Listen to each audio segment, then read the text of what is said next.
Hello and welcome to the first video of Lockdown Chowdown.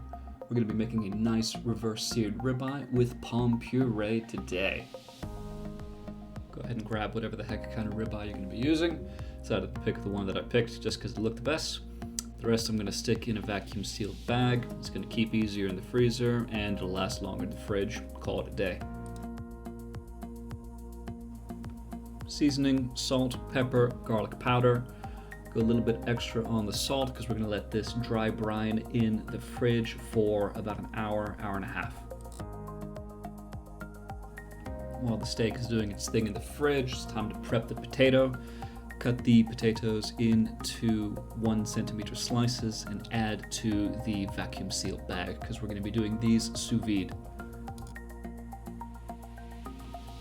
Add to the same bag a little bit of butter.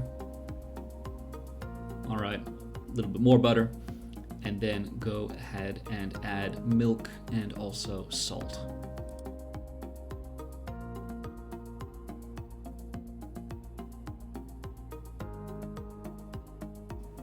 After that, go ahead and vacuum seal the mixture and grab your sous vide machine and set it to 90 minutes. Once it hits temperature, add the mix to the pot, and we're going to be cooking that for about 30 minutes or so.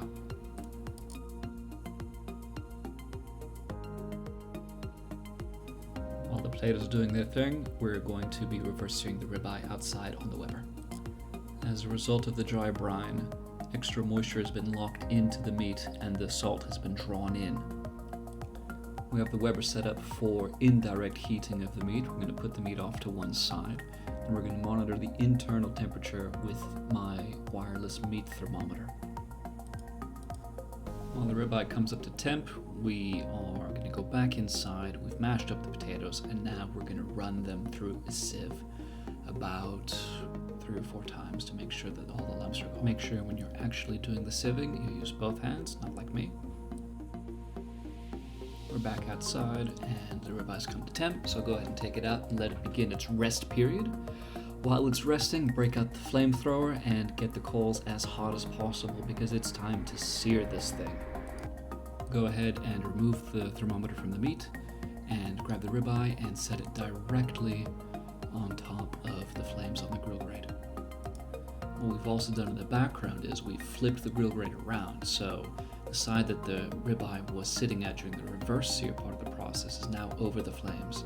This way you sear the meat, but you don't burn the meat by having it sit on hot pieces of metal.